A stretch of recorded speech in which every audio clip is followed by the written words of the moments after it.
This is Michael from the Red Line, and we're here today with a good friend of the show and previous guest, Chris Schwartz, who comes from the University of Leuven, is also based out of Bishkek, the capital of Kyrgyzstan. If you want more information on Kyrgyzstan, we did a piece, which Chris was a part of beforehand, about how Kyrgyzstan is actually very, very important to the region. Effectively, it acts as very much a symptom of what is happening elsewhere in the region. The best way I can ever look at it is what happens in Kyrgyzstan today, what happened to the rest of the region tomorrow. The country recently had an election and is now breaking out into pretty severe, protests and problems across the country. Presidents have been busted out of jail, people are in the streets, and things are going a little more chaotic than Central Asia is even used to. So we're getting a good friend of mine, Chris, to jump on the show today. He's going to take us through the chaos that is Kyrgyzstan at the moment and why this matters to the rest of the region. Chris, let's start right at the start. So Artem Bayev was arrested on corruption charges. Now, are they trumped up corruption charges? Are they real? Was he actually corrupt? Give me a feeling of what actually happened there. The broader context is that Kyrgyzstan can be understood as a semi-rule of law state. It's a fragile state. It is certainly not as robust institutionally as a Western country or East Asian country, but it is certainly not an abysmal mess as maybe some other post-colonial countries have unfortunately turned out to be. It does have institutions with a certain amount of strength. The problem is those institutions tend to work very selectively, and this applies to also the rule of law. So the entirety of the Kyrgyz ruling class are engaged in very severe levels of corruption. And you practically cannot be even a member of the governmental bureaucracy without basically being somehow part of the corruption. You actually, if you want to get an entry-level position in the Kyrgyz government, you actually have to pay your way in to get it. You have to actually sometimes pay more than you will get in your initial year of salary from them, just to just work in the Ministry of Education, for example. So the corruption is very severe. So everybody is guilty. Everyone has their hands in the pie. So the honest answer is that Artem Bayev, the corruption charges against Artem Bayev are not trumped up. It is that he is being targeted. He was being targeted and is being targeted unfairly, in the sense that they all should be subject to corruption investigations.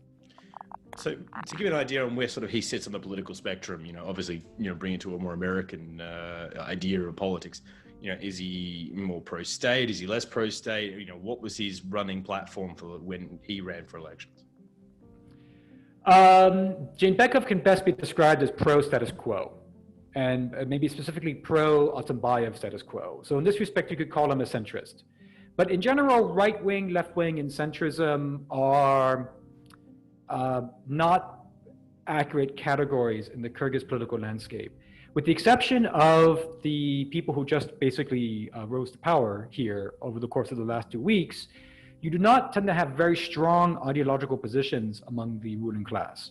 The strongest position you get is sometimes called neo-Eurasianism, which is this idea that the former Soviet Union represents its own kind of cultural civilizational bloc, akin to the European Union, that Europe is a thing, Europe does exist, there is a European identity. And that this identity should be consolidated into some kind of supranational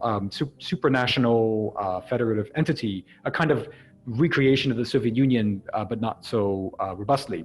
Artem Bayev was that, Japadov is that, many members of the ruling class are that. But neo-Eurasianism is also a very convenient ideological position because Russia is very dominant here. So you kind of have to be neo-Eurasianist to politically survive here anyway. Even one of the leading liberal opposition parties, which was created following the aftermath of these news investigations exposing a lot of this customs corruption, even they are basically neo-Eurasianist. Although when you actually talk to them, they would like to create a kind of Western-style democracy in Kyrgyzstan. So with that in mind, I would think that Japadov, as a former Russian teacher, before he was a politician, he was just a Russian teacher, is probably a sincere neo-Eurasianist, more sincere than maybe other people in the political landscape. But that's about the full extent of his sort of ideological positions.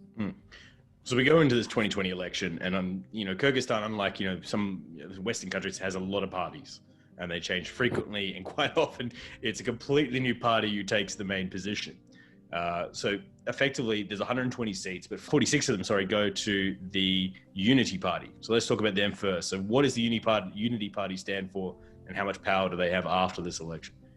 Unity Party, or Brimdik, as it's known here in Kyrgyzstan, they are the successors, first off, to the political party that Artem Bayev helped establish, and which was the de facto dominant party until recently. And they are often described as the party of government, meaning that a lot of their constituency, insofar that you can talk about constituencies with these parties, are actually government workers. But they tend to also be considered to be headquartered in the south, particularly in the village that Jeenbekov and his brother come from originally.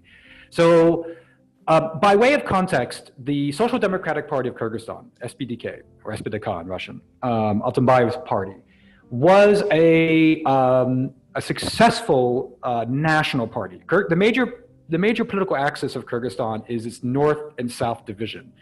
The northern Kyrgyz were the ones who were first brought into the Russian imperial fold.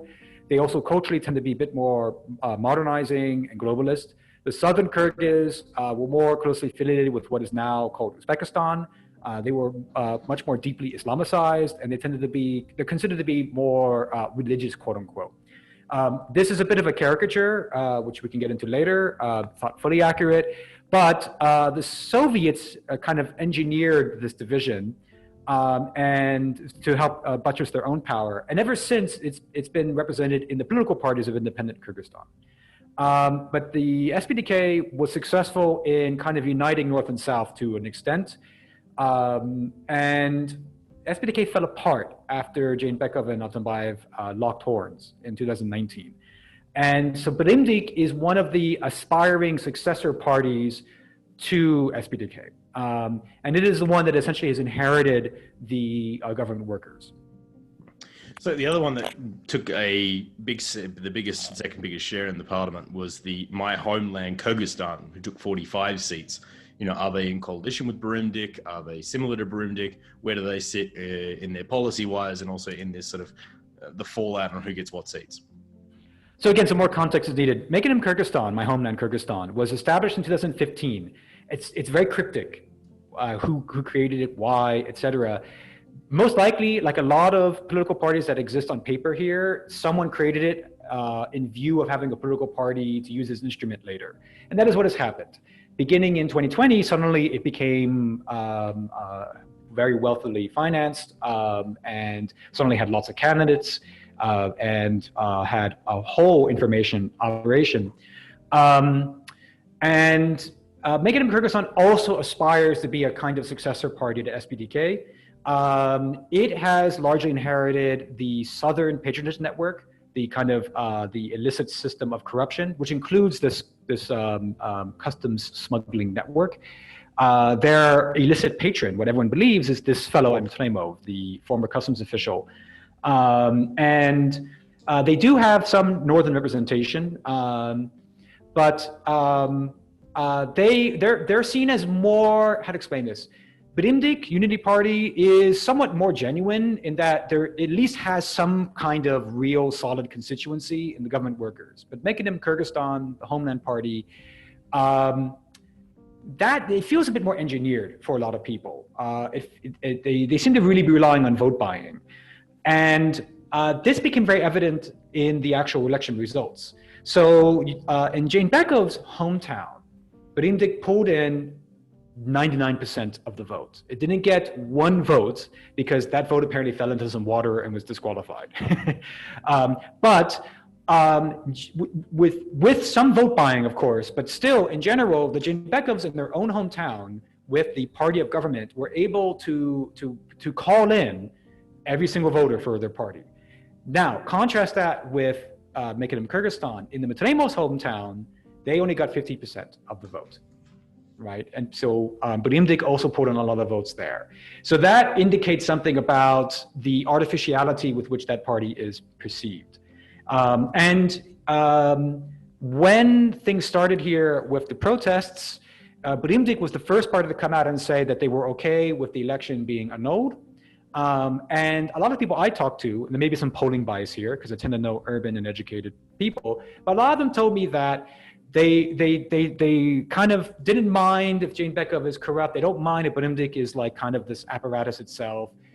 What they just want Jane Bekov to act like a president, right? And they are willing to support his party to actually have a strong president who will bring things back under control in the country. No one was saying that for Mekinem Kyrgyzstan. People basically saying Mekinem Kyrgyzstan is just a front operation that's trying to take power. And the general theory is that the Jane-Bekovs and Mateyevs worked out a deal whereby they would win the election kind of by any means necessary, and then they would kind of create a pseudo majority coalition to recreate what the SPDK had in parliament. And then they could kind of de facto rule that way.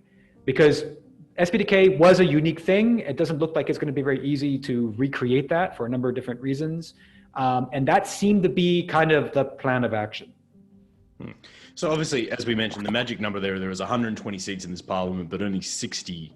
You need 61 to get a majority. Neither of these parties have got that number. So who are Burimdiv actually teaming up with to get a majority in the parliament? So first off, there has been a long-standing status quo party that is simply called Kyrgyzstan. It's the Kyrgyzstan party. I actually have a relative in that party. The Kyrgyzstan party, generally speaking, is considered to be a party of businessmen. It is very politically neutral. It just works with whoever is powerful.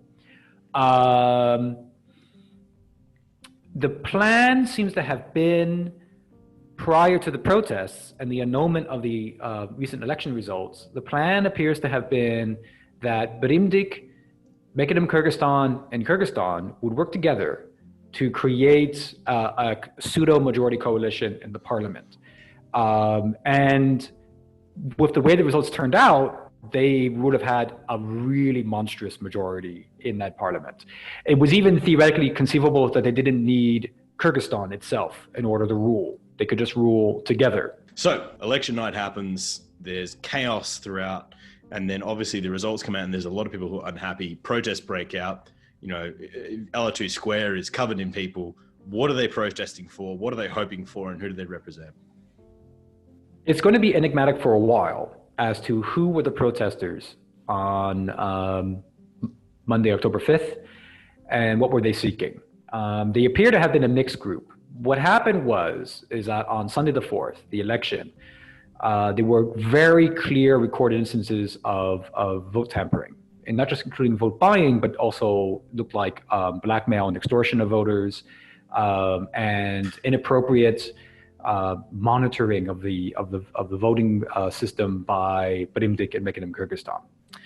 This came on top of a whole political season of intense disinformation that almost certainly had its origins in these two parties, especially Mekinem Kyrgyzstan. And that in turn came on top of all the governmental malfeasance and ineptitude during COVID, which itself came on top of all the chaos between Jane Bekov and Artem Bayev, and the news reports about the Mateyevs customs smuggling ring. So there was already a massive buildup of resentment and distrust and anger. And then the process very clearly had been violated. But even that wasn't the final trigger, it appears. It was the results. So everyone figured that Mekinem Kyrgyzstan and Burimdik would win, but they didn't expect them to win so tremendously. They each got basically a quarter of the vote, and which would give them essentially a supermajority in the parliament. And as I mentioned earlier, their majority would enable them to not even have to work with Kyrgyzstan party, the third neutral status quo party. And with the exception of one small party, Butun Kyrgyzstan, there are many parties with the word Kyrgyzstan in their name, by the way, no opposition party made the 7% threshold. So it really seemed like a hard move toward what people were calling a mafia state through the electoral process. So protests began from the opposition on Monday during the day. And as night came, somehow the protests turned violent. There are different speculations as to how. Some people say that the government may have provoked it. There's a conspiracy theory that the government actually put agents provocateur among the protesters. Increasingly, there's evidence suggesting that far right-wing supporters of the man who's now president, Jiri Japadov, infiltrated the protests and made things violent. But whatever the case is, things began to spiral. And by 3:30 a.m. Tuesday morning, the center of Bishkek was basically on fire. And the national security prison, which is in the center of the city, had been attacked. And certain political figures, including Artem Bayev and the aforementioned Japadov, were sprung loose. And they were freed. And that has been, many people are starting to wonder if that was the goal. If maybe Artem Bayev and Japadov supporters made use of the protests to try to spring them out and to try to somehow create enough instability to get the elections annulled, and then maybe try to, well, who knows what. So to break it down, the daytime protesters were calling for an annulment of the election and to redo the election with proper monitoring, more transparency, no corruption. The nighttime protesters were calling for the president to step down, as well as the annulment of the elections. But then you have attacks on the national security prison, as well as attacks on the government offices, which free these two politicians, making many people think that their supporters infiltrated, and that was the goal. The goal really was to get them out and to essentially try to do some kind of electoral coup d'etat.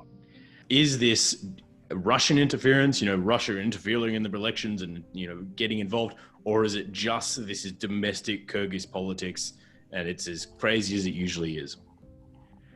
It is genuinely domestic this time around. So when you're hearing Kyrgyzstan, Russian and to some extent Chinese influence is never that far away. And you can always through historical means identify some Russian connection sooner or later. I mean, the 2010 revolution, for example, is often said to have been triggered by, in part, the Russians raising prices on fuel. So, and of course, 2010 revolution is how Artem Bayev came into power, leading eventually to where we are now. But honestly, it really looks like Russia and China, to be honest, were caught with their pants down. In fact, the Russians seem to have been so maxed out by the numerous crises happening in other parts of the former Soviet Union, as well as the crisis with Navalny having been poisoned, that they just didn't seem to know what to do or even who to talk to here. And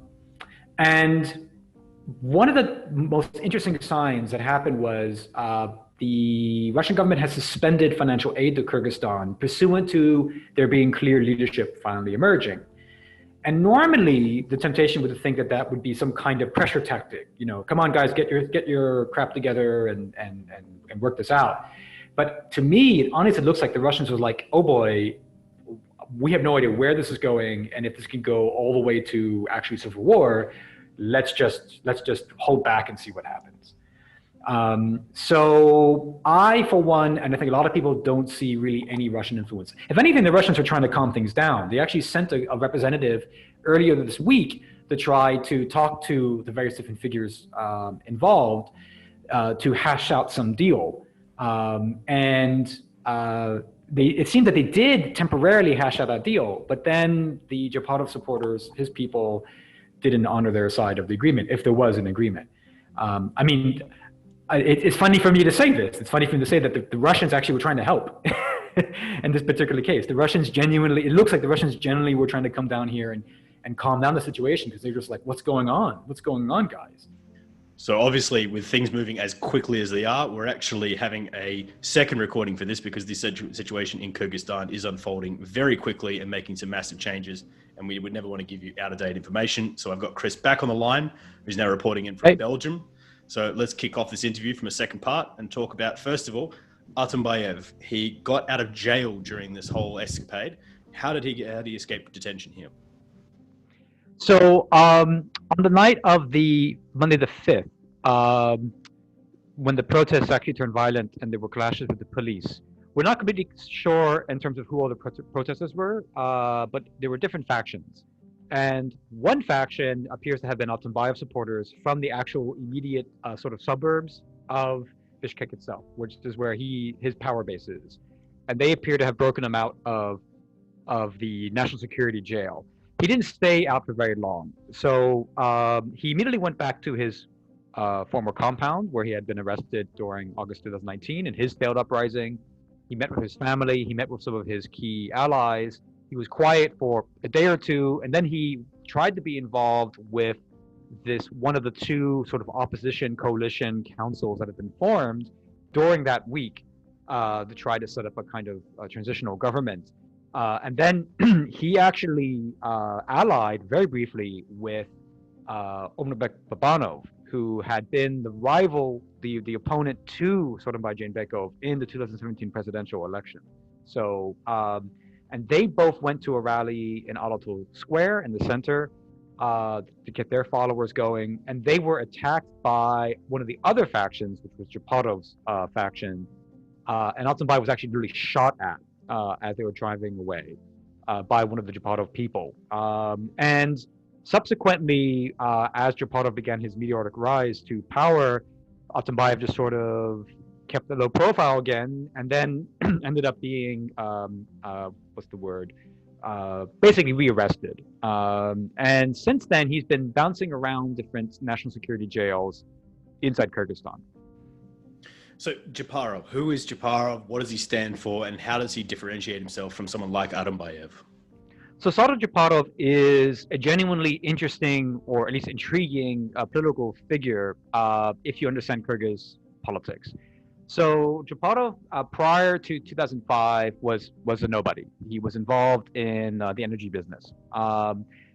And then during the Bakiev period, which was this interregnum between Akayev and then Artem Bayev's presidency, he actually became an anti-corruption official, and he was tasked with Bakiev to sort of hunt down corrupt politicians, tax evasion, et cetera, which was very ironic and paradoxical under Bakiev, because Bakiev himself was actually notoriously corrupt and violently corrupt, and actually led to his own downfall in 2010.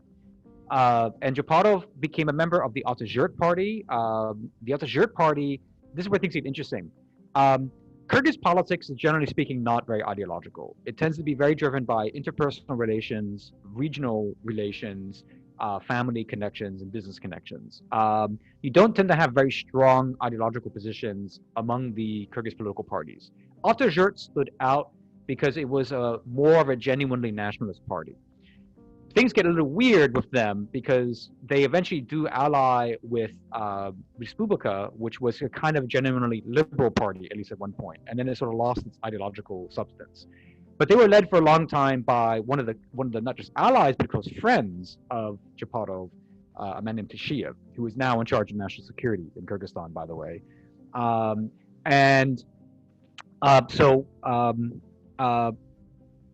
Japadov began to stand out in the immediate post-Bakiev period for kind of having ideological substance. He was a hyper-nationalist.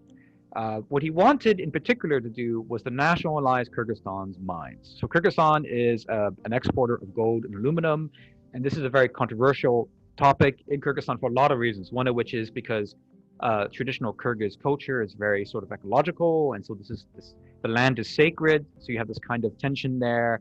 There's also a lot of feeling that the land belongs to the Kyrgyz and foreigners should not be using it. And the mines have tended to be controlled by Canadians, by Russians and Kazakhs, by the Chinese.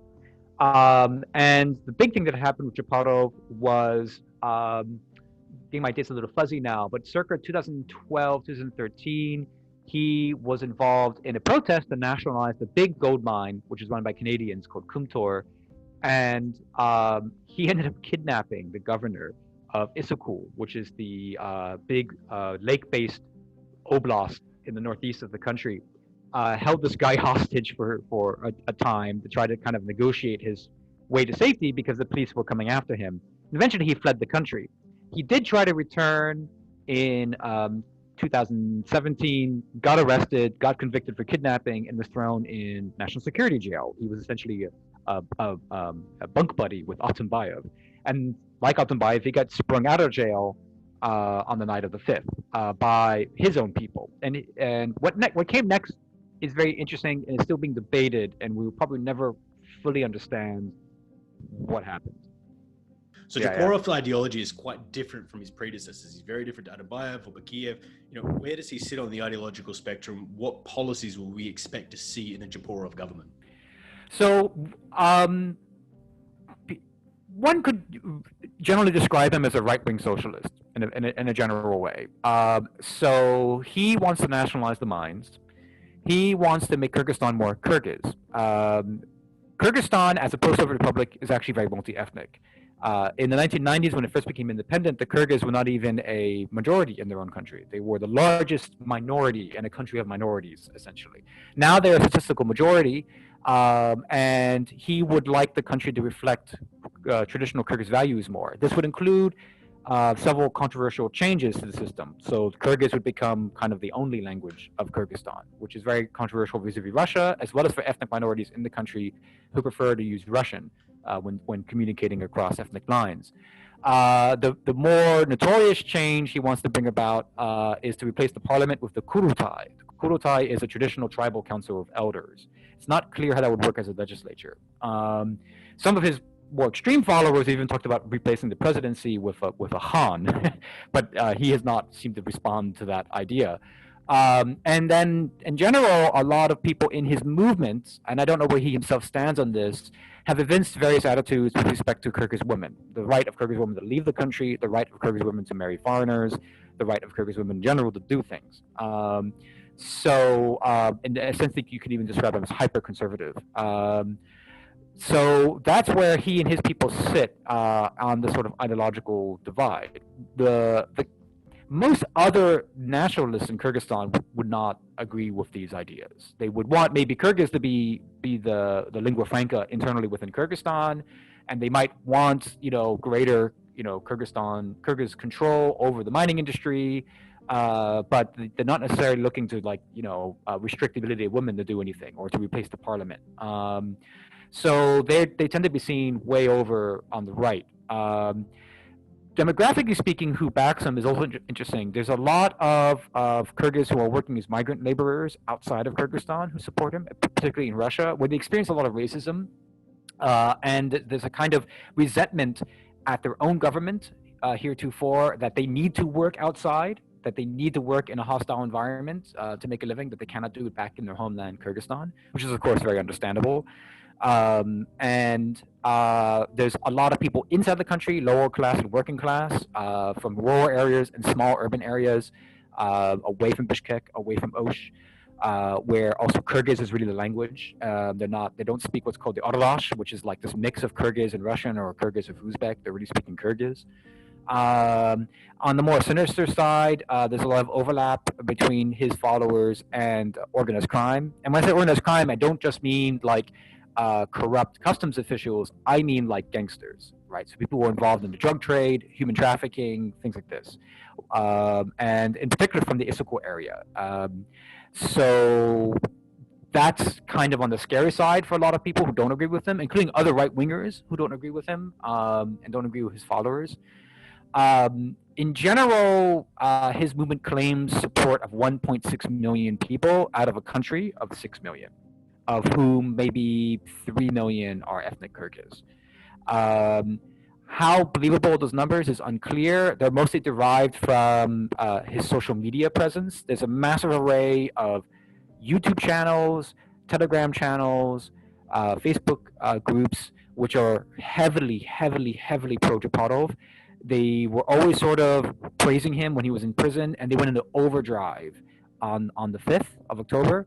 And between all of them, they claim a subscription base of 1.6 million. So that's where the number comes from. How many of those people are real? How many of those people are really dedicated? These are important questions. But at a minimum, it does seem that one should not underestimate him. That he does have a significant numerical following in the country. Japorov is now the president.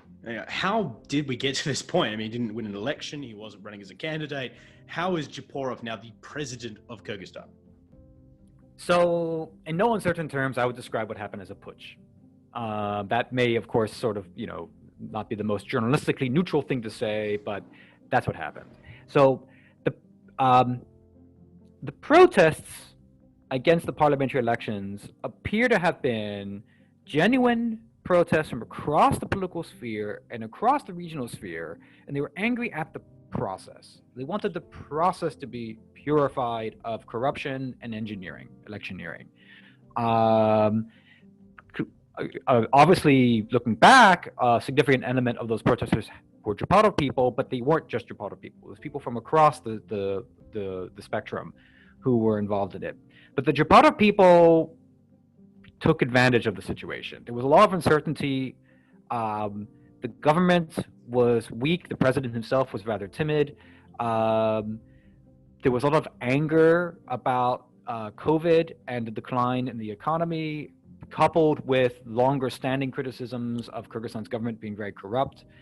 Japadov was seen, I forgot to mention earlier, he was seen as an anti-corruption figure because the idea of making Kyrgyzstan more Kyrgyz kind of correlates also to this idea of somehow making it more transparent, I have to say, and that there would be greater oversight on government officials.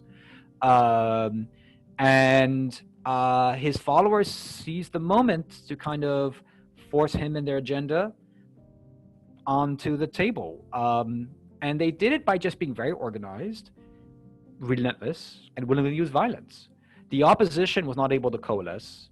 They sort of divided into two kind of organizing councils that were also sharing members, and they couldn't quite figure out who they wanted to put forward as their guy. Then, of course, they were literally shot at a week later.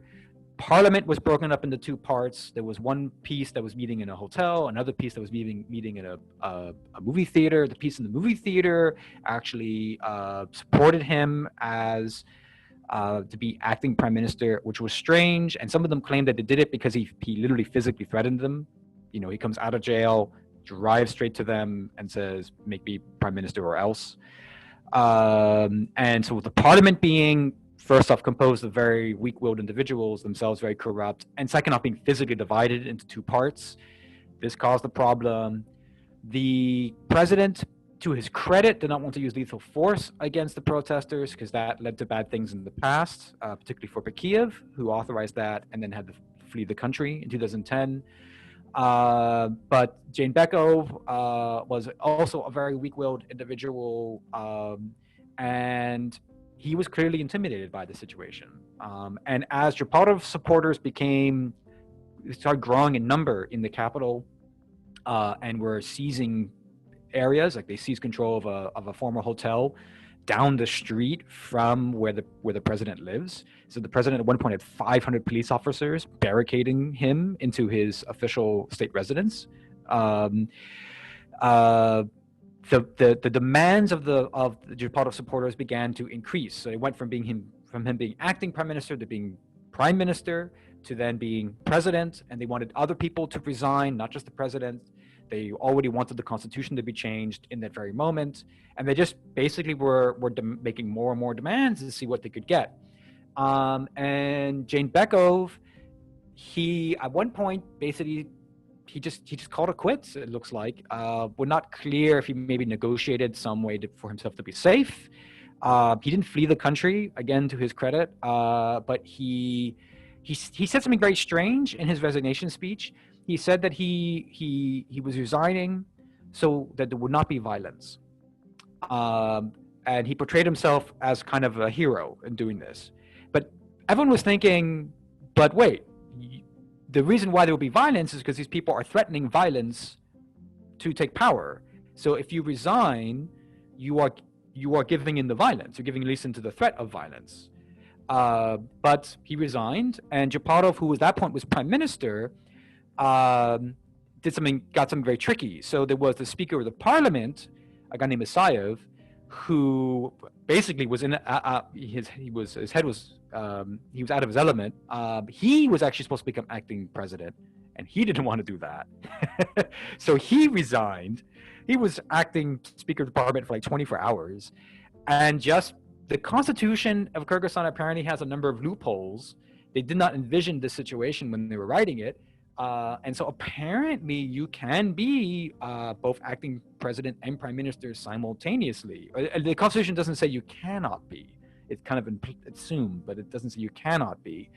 So that is how Japadov was able to combine the powers of head of state and head of government again, which we haven't seen since 2010.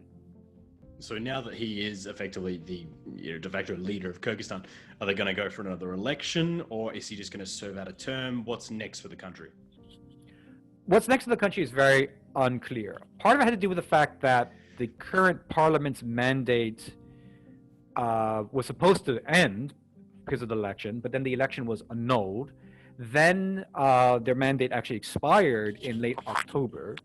So technically speaking, there should not be a parliament right now, but there is, because people are being fast and loose with the rules now.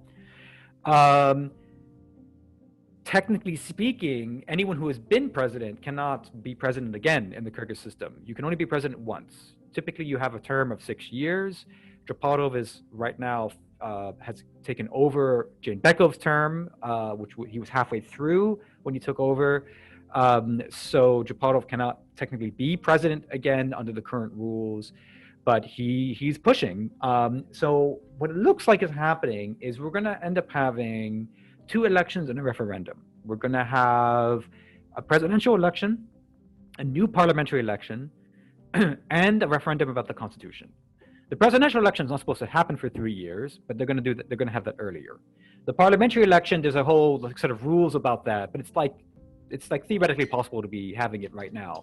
And the constitutional referendum, which will be, I don't know, like the 5th, or I don't know how many constitutional referendums Kyrgyzstan's had at this point, is sort of key to changing the nature of the presidency so that someone like Japadov can become a much stronger president and also not subject to term limits anymore. But it's not clear what the order of this is going to be. What we're hearing is maybe they'll have a referendum, and then a presidential election, and then a parliamentary election, and other people saying, no, wait, you have to have a parliamentary election, then a referendum, and then the presidential election. Some are saying we need to have all this in January. Some are saying that's way too soon. You need to have, at least have a parliamentary election in January, and then have the other stuff later, back and forth, back and forth. And now Japadov is saying that actually he is willing to resign so that he can run for president, which again is not what the current constitution allows. So it's there's a lot of jockeying happening, and there's a lot of theater happening, and it's not clear where things are going. Support for reforming the constitution again is very low in the country. The last time that happened was a referendum in 2017. Late December 2016, very late in 2016. They didn't even set a threshold, right? They didn't even like set a minimum number of voters who had the vote to make the constitutional referendum valid. And even then they couldn't get 25% of the population to do it. Like, people are tired of the constitution being changed in Kyrgyzstan. So it's going to be very interesting to see where this is going. But as of right now, it is completely unclear. So do you think this will have any effects further out in the region here towards Kyrgyzstan's neighbors, or do you think that this is just going to be an internal problem that will eventually sort itself out over the next few months? Consistently, when Kyrgyzstan so much as burps, the rest of Central Asia panics, because Kyrgyzstan has always been the more free of the Central Asian societies, with the most dynamic civil society, the most dynamic economic space, lots of small-time entrepreneurs, lots of businesses, and also having more or less a democratic government. It's debatable how democratic, but definitely a government where you cannot really predict what it's going to do and who's going to run it. Where elections can be genuinely competitive. So even when they're trying to engineer them, they're only engineering them and not actually having fake elections or stealing them outright, which is an important difference in Central Asia. So whenever there's a kind of big protest or uprising, borders slam shut, the state-controlled media systems pretend as if Kyrgyzstan's not there, or they talk about a coup and try to defame the situation. So what's happening right now is you're seeing that where the neighbors are sort of anxious again, wondering where this is going to go. But now they're anxious for an additional reason. So they're not only just anxious because, oh no, there goes Kyrgyzstan again, being like democratically uproarious, and it's people like not allowing the government just to do whatever it wants. But now they're like, oh boy, who is this guy? Where did he come from? What does he want? And he sounds like he's a radical, right? He sounds like he's going to mess things up for everybody, because there's a kind of authoritarian social contract that exists in Central Asia and even includes Kyrgyzstan to an extent. And that social contract is the elites work with Russia and China to basically kind of keep the economy puttering along. The elites will sort of try to manage corruption so it doesn't affect everyday life so severely. And you see this especially in Uzbekistan, where it did affect normal life very severely. And then when the previous president died, new one took over, he's been very proactive to try to sort of clean up the street level experience of corruption. And basically, as long as the population sort of looks one way, the government can go ahead and look another way. But now you've got this guy who is trying to make a Kyrgyzstan for the Kyrgyz. And he's saying that he's sort of, maybe not in his official speeches as president, but you look on his social media presence and it's all like, down with Beijing, down with Moscow. By the way, also down with Washington D.C., down with Brussels. They don't want any of that kind of influence, right? So it's a much more stridently nationalist position, and that makes the other regimes very nervous because it could spill over. The Kyrgyz in general have always sort of been seen as the kind of like the leaders in the region at the popular level. So at the political level, Kazakhstan has often been the real leader, and its decisions help sort of navigate what the rest of the region does. But at the popular level, the grassroots level, when people are sneaking on the Telegram and working around the censors and getting information, they look to the Kyrgyz as the moral exemplars. So if the Kyrgyz are going nationalist, maybe we in Uzbekistan should also start going nationalist. Maybe those of us in Kazakhstan should also start going nationalist, right? So the Kyrgyz have this moral authority in Central Asia about the sort of the ideological story. Honestly, Chris, thank you so much for being on the program once again. My pleasure. I remind you that Chris and myself did a piece on Kyrgyzstan back in January this year. If you want to get a better idea on where Kyrgyzstan is and where it's come from, check out that piece. Chris's segment particularly is absolutely fantastic on that one. Obviously, this is just a quick update to the current situation with Kyrgyzstan moving so quickly. And as I said at the start of the piece, what happens in Kyrgyzstan is a good indicator for what will happen in the rest of the region. So all of us watching Central Asia are keeping a good eye on Kyrgyzstan and watching what unfolds there. We'll probably do a full deep dive again on Kyrgyzstan once all the dust is settled. But being that we've covered this region before and that Chris is always a fantastic person willing to get on the line, we thought we'd do an update and let you guys know, keep up to date with the situation as it unfolds. Thank you so much, Chris, for being on the show again. Thank you. Yeah, thank you.